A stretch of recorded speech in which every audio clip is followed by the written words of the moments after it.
Bienvenidos a este video en el que vamos a corregir los ejercicios y problemas del documento de actividades de esta lección que tiene que ver con aplicar las leyes de Newton para resolver problemas de movimiento parabólico, ¿sí? Movimiento en dos dimensiones. Tú ya las has resuelto, ahora veamos la corrección. Para ello empezamos con el problema número 1. Sin más preámbulos, vamos al paso número 1 para el problema número 1. Bien, paso número 1 para el primer problema. En la imagen observamos el autito saliendo del camino y cayendo por el precipicio. La línea de trazos en color negro nos muestra la trayectoria que seguiría el autito hasta impactar en el suelo. Vemos que sale del camino con una velocidad de 80 km por hora, la que le hemos puesto V1, y se observa también la masa del conductor de 90 kilogramos. No hay que confundirla con la del auto, ¿no? También está indicado el tiempo de caída, que son 4 segundos, y vemos al final, en el lugar del impacto, lo que sería la velocidad 2 con la que impacta en el suelo y el tiempo que dura el impacto, que es de medio segundo o 0,5 segundos, como quieras decir. Bien, acá tenemos entonces planteada toda la situación, todos los datos que nos da el problema. Ahora nos queda ver bien qué es lo que hay que calcular para poder contestar a sus preguntas. Entonces, vamos al paso número 2. Bien, segundo paso para el problema número 1. Nos pregunta este problema con qué velocidad impactaría el vehículo al final del precipicio al caer, ¿no? Esa es una de nuestras incógnitas entonces. Y la otra incógnita es, suponiendo que la situación fuera real, ¿con qué fuerza impactaría la persona o qué fuerza recibiría la persona en el momento del impacto? Obviamente al actor no le sucede nada y esas situaciones están grabadas con trucos de cine. Pero suponiendo que fuera real, ¿con qué fuerza impacta la persona? ¿Qué fuerza recibe? Bien, esa es la consigna. Acá no hay mucho para pensar cosas raras como en otros problemas, pero son dos incógnitas importantes de calcular. ¿Con qué velocidad impacta y con qué fuerza impacta? Vamos entonces al paso número 3.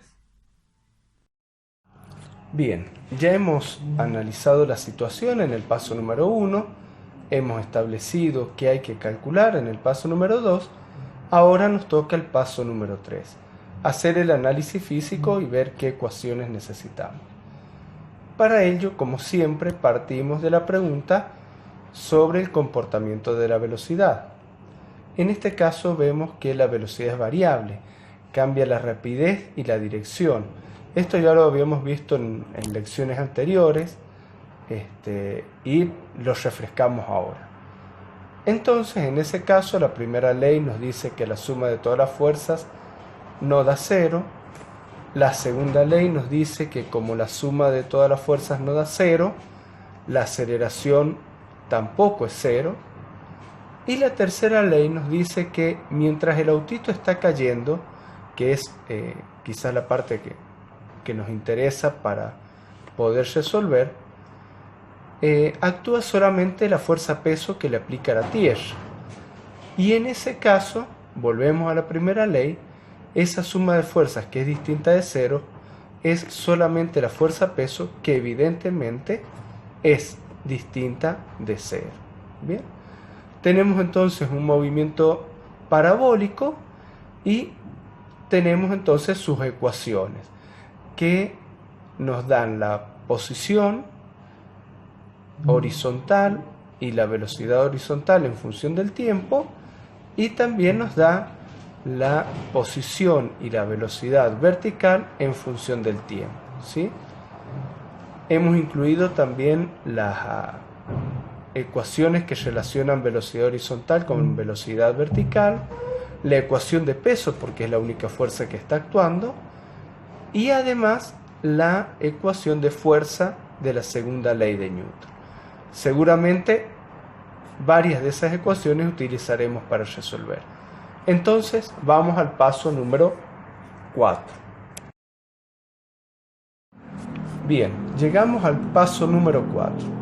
Vamos a calcular primero la velocidad vertical en el momento del impacto, lo que sería la velocidad vertical 2. Bien, ¿por qué?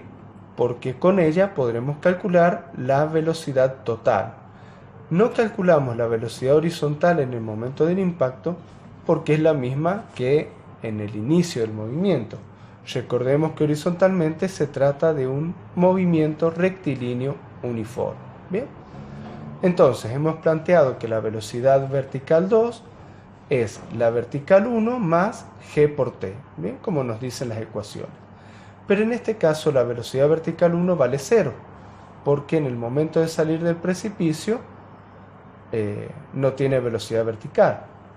Entonces nos queda g por t, y eso nos da 39,2 metros por segundo. Y hacemos la aclaración que esa velocidad debe tener signo negativo. Acá le hemos trabajado positivamente para no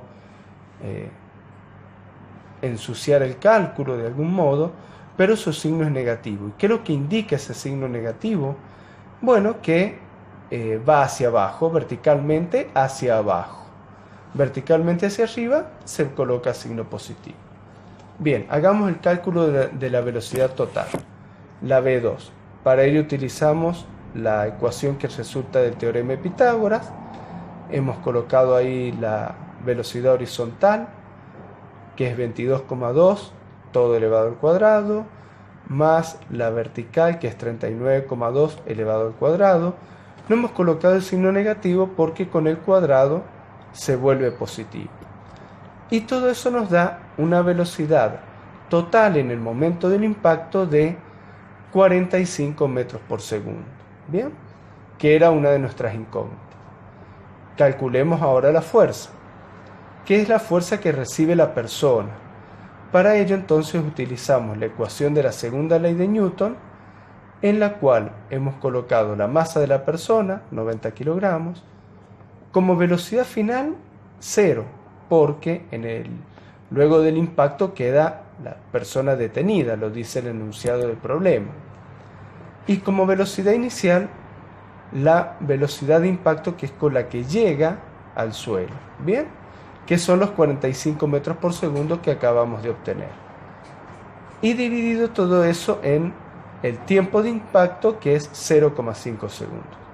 Lo que nos da una fuerza de impacto de 8100 newtons.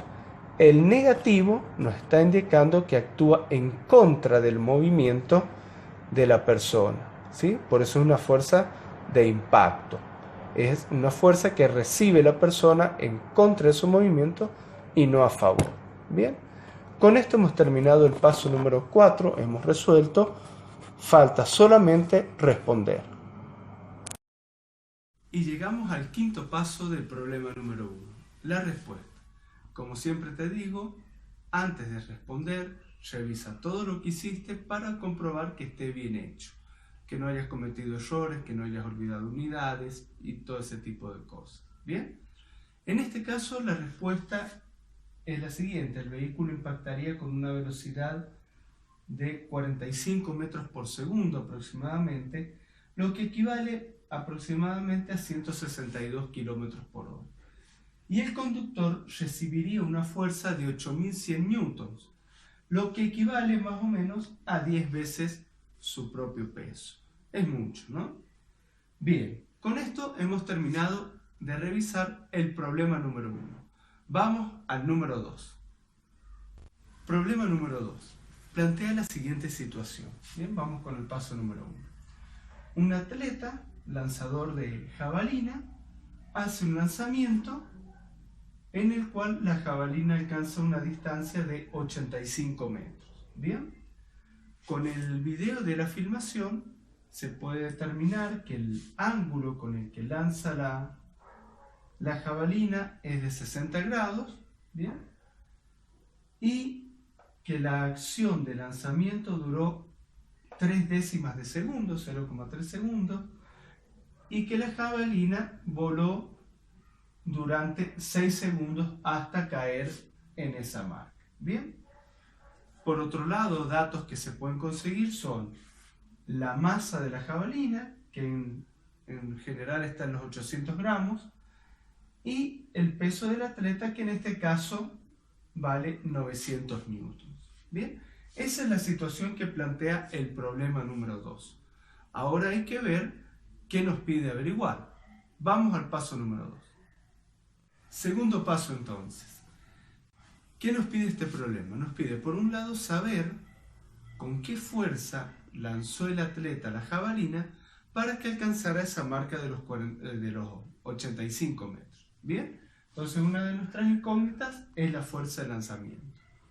Y luego nos pide que comparemos esa fuerza con el peso. Esto es para tener una idea de cuánta fuerza puede hacer la persona con la mano. ¿Bien? Esa es la intención de esta comparación. Y la mejor forma de compararlo es con el peso. Si puede levantar su propio peso o no. Bien, entonces, tenemos estas dos incógnitas. Vamos al paso número 3. Bien, paso número 3 para el segundo problema. Como siempre, partimos de la pregunta de rigor. ¿Cómo se comporta la velocidad? En este caso hemos hecho una diferencia entre dos momentos, el de lanzamiento y el de vuelo. Para ambos la velocidad es variable. Bien, entonces para ambos momentos la primera ley de Newton nos asegura que la suma de todas las fuerzas da 0. La segunda ley de Newton nos dice que si entonces la suma de todas las fuerzas es distinta de 0, la aceleración entonces también es distinta de 0.